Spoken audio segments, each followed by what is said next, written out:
Okay, folks, I think we're going to get started. I got it.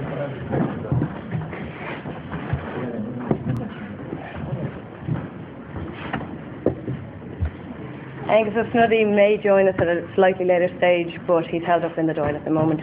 Okay, I'd like to thank you all officially on behalf of the Ireland-Palestine Solidarity Campaign for coming here today. First and foremost, we'd like to congratulate Shane.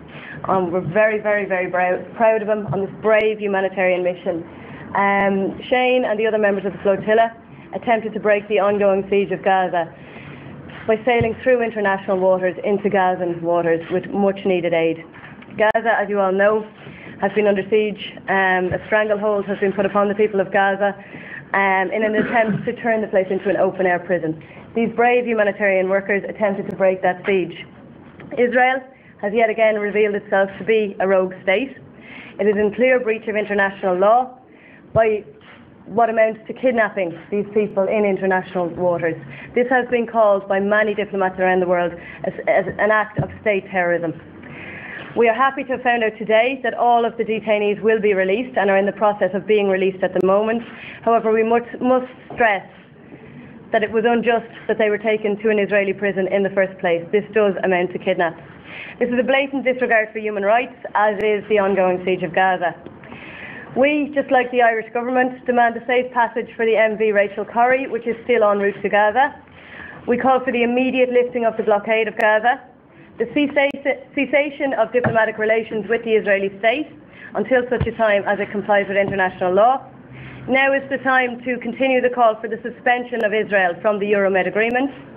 We ask the Irish company CRH and the company Veolia to divest from their interests in Israel immediately. We ask Irish people to support the boycott campaign against Israel until such a time as it complies with international law, ceases its apartheid regime and ends its unjust occupation of Palestine. You've all come here today to speak to Shane Cullen. I'm going to hand you over to the man himself. Shane Dillon.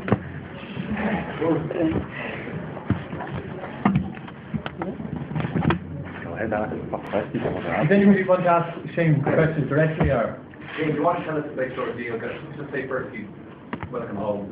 Thank you. I hope you had a little rest last night. Do you want to tell us what you went through, maybe? Yeah, we met up with the flotilla. The boat I was on, Challenger1, departed from Crete, went up to make the shore in Cyprus, were refused entry by the Greek Cypriots, carried on up to Famagusta in northern Cyprus, entered the port of Famagusta, made it fast alongside. All personnel on board refused permission to go ashore. The Mayor of Famagusta provided us with fuel and food. Myself and the skipper of the boat were allowed to go ashore to get materials to repair the boat. We then set sail the following day to meet up with the flotilla at a rendezvous south of Cyprus. We met all together, transferred some MPs, two German MPs, to the MV Marmara. Then we transferred a Swedish MP, a Swedish doctor and a Swedish writer to a Swedish Greek ship, and it was then myself and the skipper on the boat. We decided it would be better for us to stay with the flotilla and proceed towards Gaza, as we had some small difficulties with steering and bilge pump issues. It was a shorter distance for us to proceed to Gaza than to return to the nearest safe port that we would be allowed entry, which was Finiki in Turkey. The vessels then stayed together for a few hours in the rendezvous point, and then proceeded at slow speed at approximately 7.5 knots towards Gaza. We received numerous calls then later on in the evening from the Israeli Defence Forces not identifying any specific vessel, just identifying themselves as Israeli naval forces, requesting the identity of the master, numbers of persons aboard and our port of destination. They requested this from each of the vessels in the flotilla. The vessel I was on, Challenger1, it was a passenger vessel, a pleasure craft, approximately 23 metres in length, smallest vessel in the flotilla. We carried on, advised the Israeli forces that we were a humanitarian convoy and that we were proceeding to Gaza to bring in humanitarian aid, to bring in some peace activists, and we were not, we had no military intentions. They advised us that if we proceeded on our course that we would be entering a combat zone. We advised them that under international law we wouldn't be. They also asked us to alter course and make for the port of Ashdod, where it had been decided if we went there, the Israelis would decide you can have some which of this cargo would be let through and some of the cargo wouldn't, and our intention was to bring all the cargo and all the personnel and journalists into Gaza to assist the people of Palestine.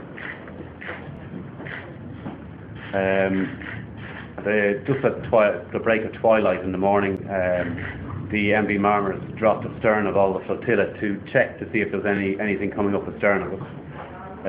She then proceeded to catch up speed. We were the lead vessel at the time. The flotilla were spread out slightly.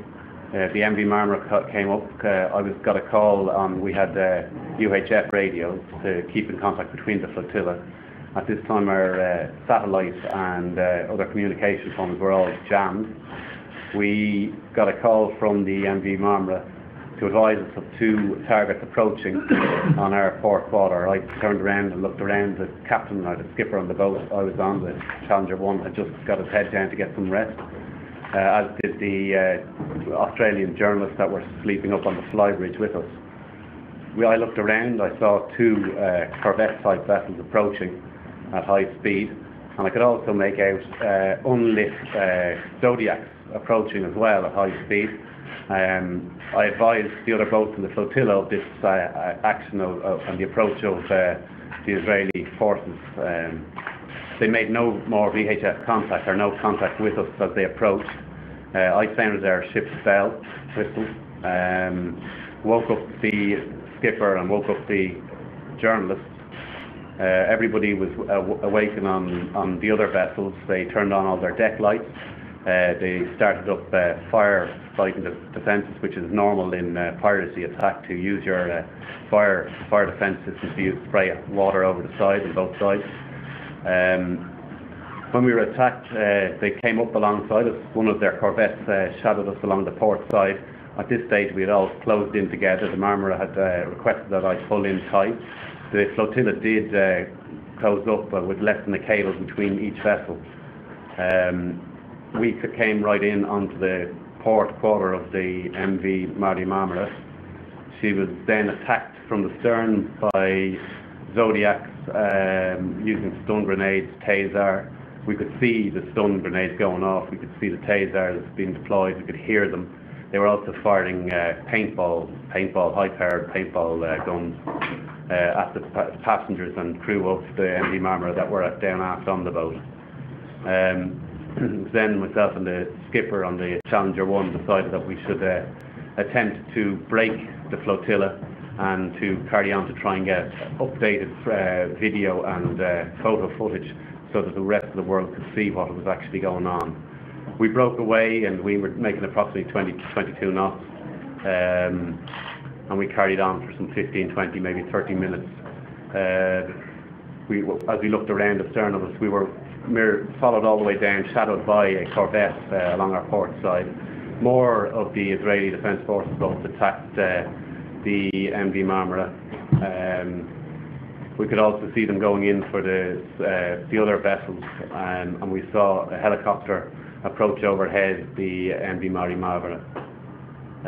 This stage then we had alarms going off on our vessel. We had engine running at such a high speed for such a long time. We lost oil pressure on our port engine and then our starboard engine, so we were forced to slow down and stop. We also were fearful that the Israeli Navy were approaching with a larger vessel with a spotlight on us, so our visibility was blanked out. They also approached firing off illumination flares around our boat, more as a tactic of fear than anything else, as morning dawn was approaching, was coming up. They then boarded our vessel